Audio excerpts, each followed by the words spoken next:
Welcome to Bad Podcast where the big boys play.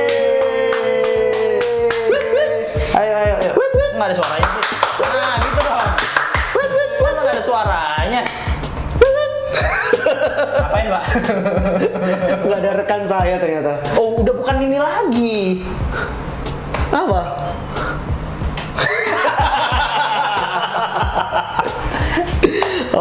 Oke.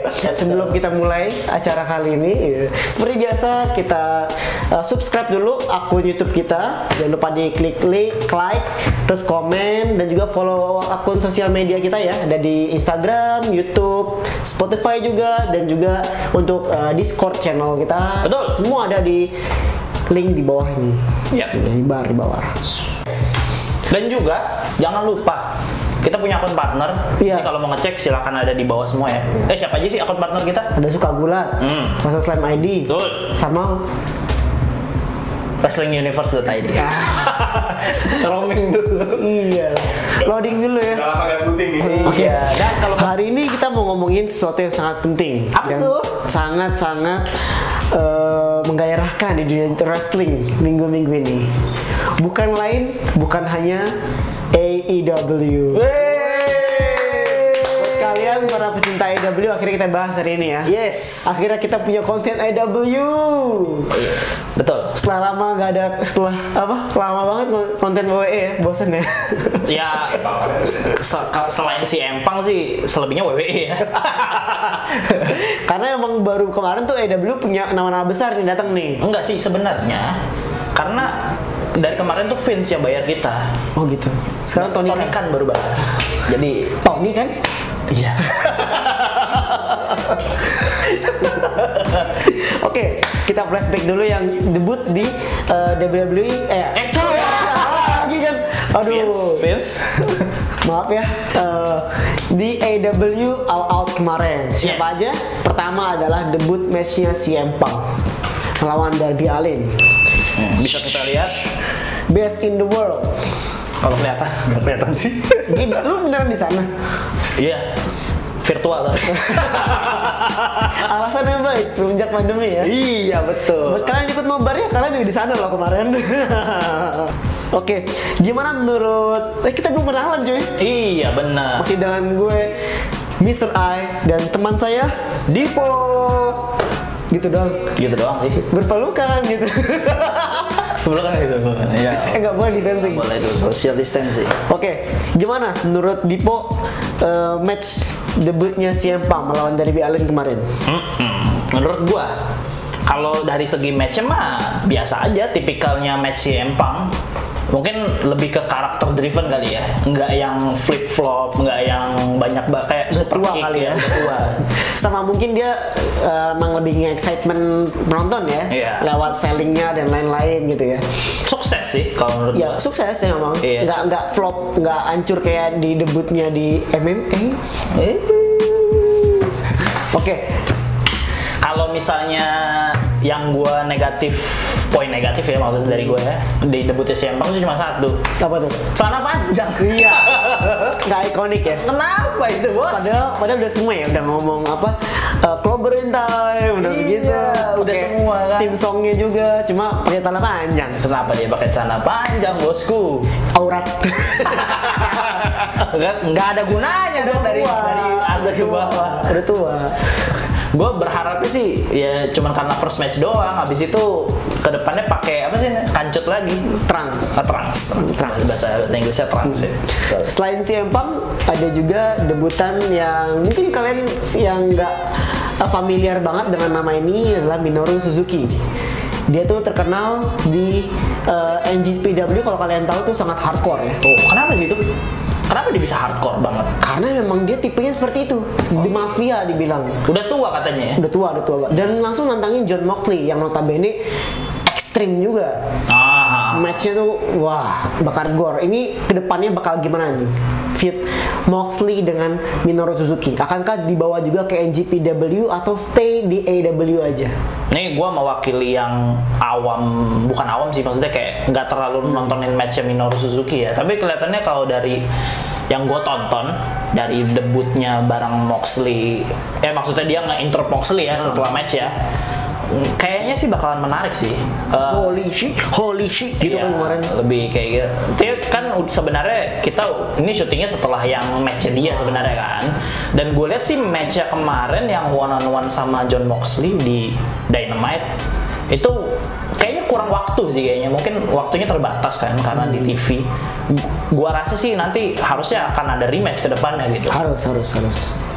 Ya kita nantikan saja apakah cocok dengan pasar wrestling AEW ya.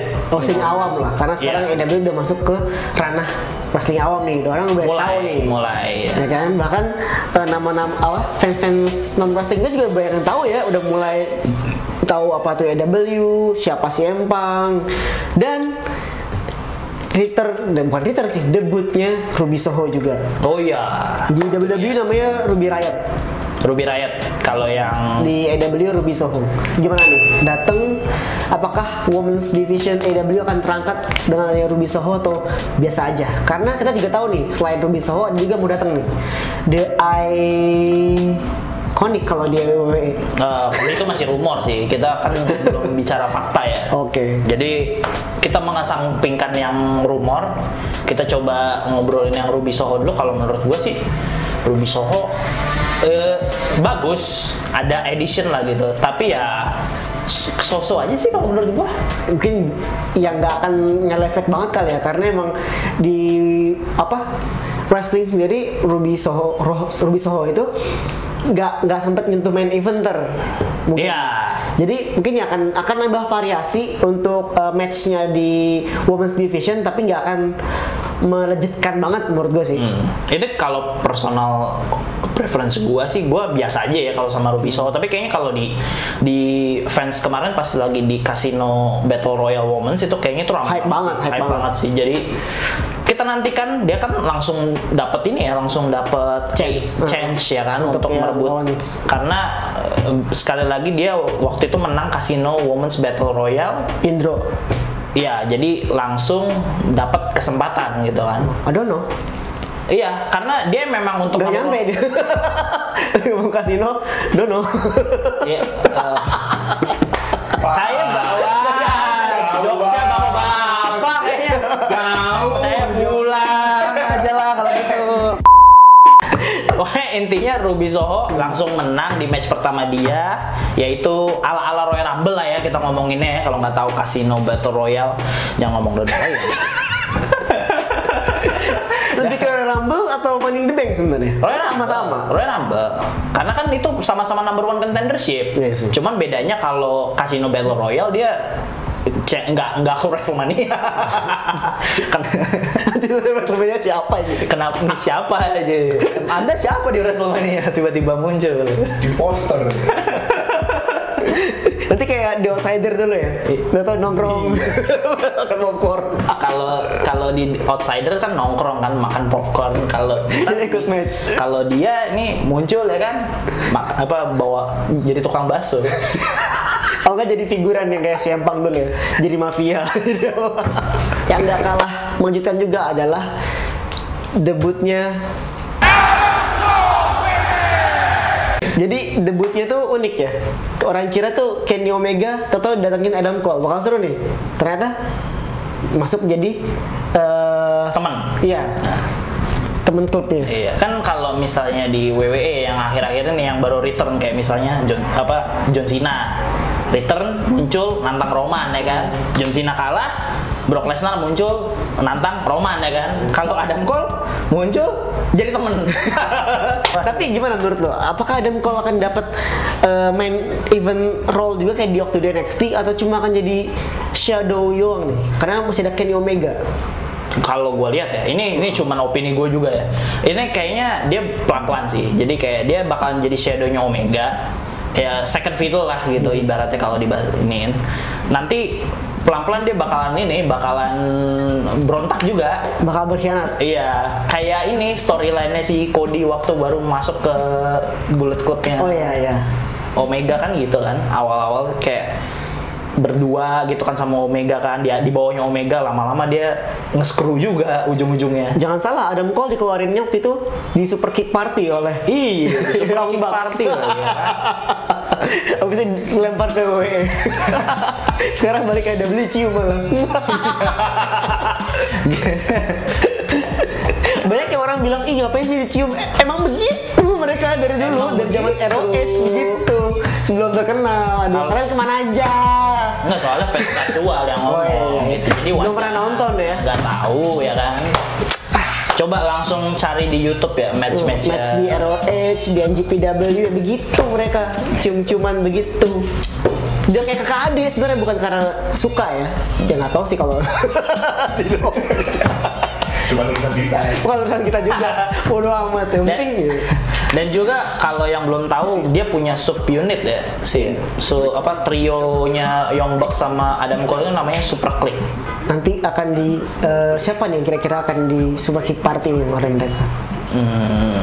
Yang paling terdekat sih ya Christian dan kawan-kawan kali ya. Dia jadi jobber ya. Siang banget. Oke. Yang paling mengagetkan nih main eventnya, ternyata kan Adam Cole return, ternyata temenan sama Kenny Omega, ternyata datang lagi. Ini plot twist ketiga nih. Debutnya Bryan Danielson. Yes. Siapa tuh Bryan Danielson? Yes. Siapa Bryan Danielson? Ini Bryan Danielson, anaknya Pak Daniel. Wadaw. Itu yang suka yes, no. Daniel Bryan. Yes, no. Daniel Bryan. No. Yes. No. Daniel Bryan kalau nggak tahu.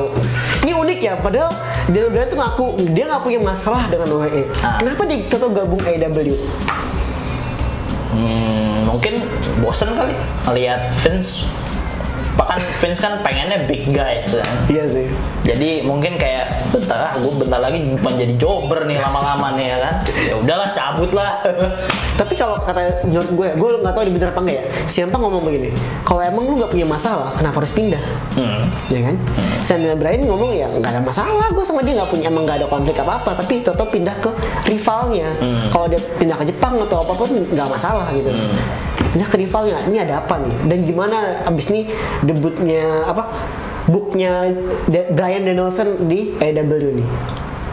Kalau misalnya alasan pindah, mungkin kalau gue lihat dari yang gue baca aja ya, kayaknya AEW ngasih schedule yang lebih ringan kali.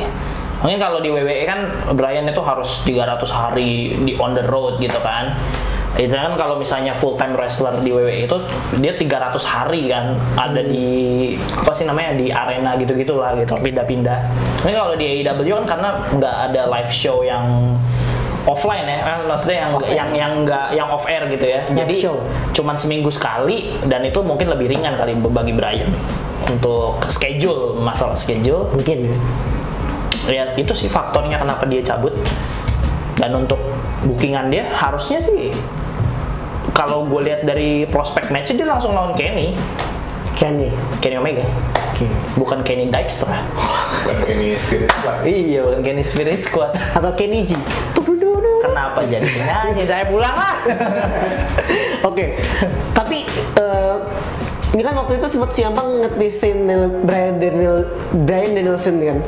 Apakah akan jadi tag team nextnya?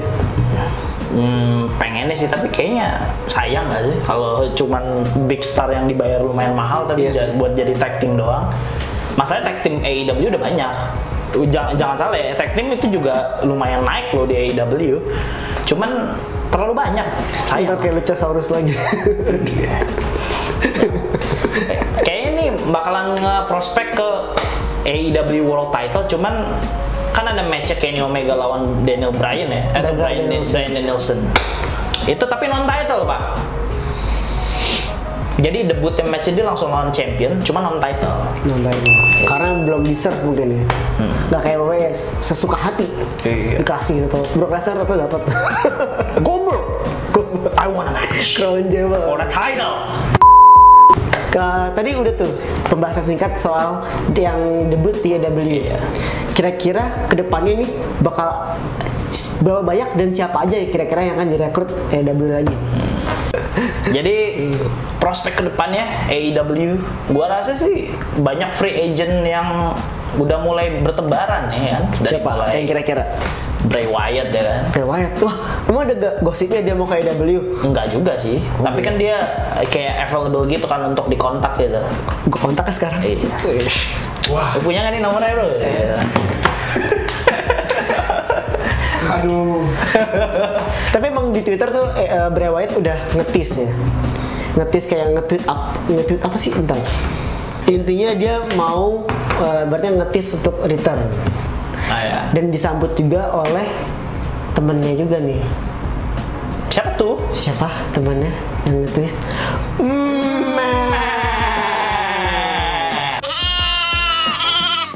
Ngepost tau yang dia masih tag team The Returns of the World waktu itu.